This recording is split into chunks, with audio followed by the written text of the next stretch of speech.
Part 1 में हमने समझा मनी इमोशनल है, कंपाउंडिंग पावरफुल है और एनफ डिफाइन करना ज़रूरी है। लेकिन रियलिटी अभी बाकी है।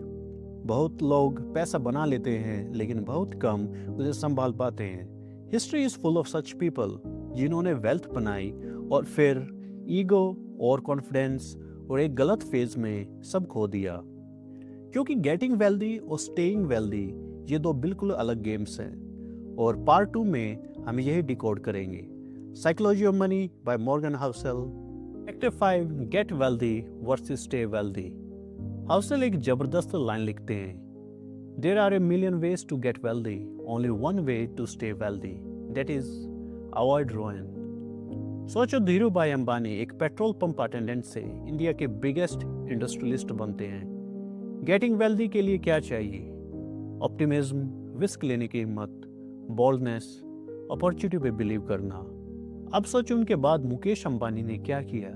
ह्यूमिलिटी, पेशेंस, रिस्क कंट्रोल और मोमेंटम बनाए रखा और विश्वास किया कि कुछ भी हो सकता है। इसलिए गेटिंग वेल्दी और स्टेइंग वेल्दी ये दो अलग स्किल्स हैं। हाउसेल क्लियरली लिखते हैं, most people master one, few master both. और यही फर्क है एक जनरेशन की वेल्थ और एक लास्टिंग एम्पायर में। Chapter 6 the tail risk, the silent assassin. अब एक ऐसी चीज की बात जो सबसे ज्यादा डैमेज करती है लेकिन कोई बात नहीं करता, टेल रिस्क। टेल इवेंट्स होते हैं रेयर, एक्सट्रीम, डेवास्टेटिंग। और सबसे बुरी बात वो हमेशा तब आते हैं जब तुम सबसे ज़्यादा कंफर्टेबल होते हो। 2008 फाइनेंशियल क्राइसिस, 2020 कोविड क्रैश, कोई नहीं देख रहा था। हाउसेल कहते हैं a handful of events explain the majority of outcome. मतलब तुम्हारी पूरी वेल्थ सिर्फ कुछ मोमेंट्स में बनती है और सिर्फ कुछ मोमेंट्स में टूट भी जाती है। यही है power law. Few investment create most return, few decision shape most outcomes, few mistakes cause most damage. तो स्ट्रेटजी क्या है?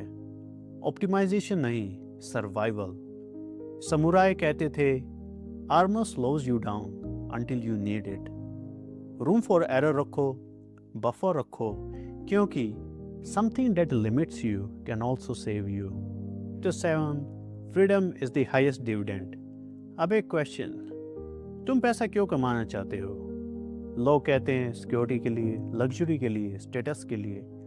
लेकिन हाउसेल कहते हैं सबसे बड़ा रिटर्न जो पैसा देता है वो मनी नहीं है, वो है टाइम पे कंट्रोल।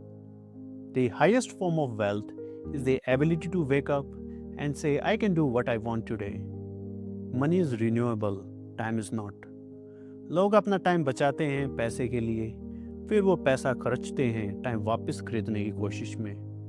मार्कस ऑरेलियस ने कहा था, If you seek tranquility, do less. Financially independence का असली मतलब है power to say no. No to bad deals, no to bad people, no to bad stress. और स्टोइक्स यहाँ कहते हैं he who is not bound is never defeated. Factor 8 reasonable beats rational. अब ये सुनना थोड़ा अजीब लगेगा। बेस्ट फाइनेंशियल प्लान वो नहीं है जो स्प्रेडशीट पे परफेक्ट दिखते हैं। बेस्ट प्लान वो हैं जो तुम एक्चुअली फॉलो कर सकते हो। हाउसेल का insight, a plan that tolerates human weakness outperforms one that demands perfection. Sun Tzu ने कहा He will win who knows his limitations.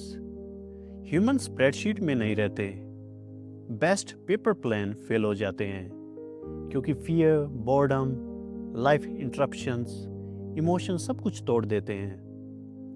तो प्लानिंग कैसे करनी चाहिए? There is no universal best strategy जो तुम्हारी पर्सनैलिटी से मैच करे, सिर्फ वो फॉलो करो।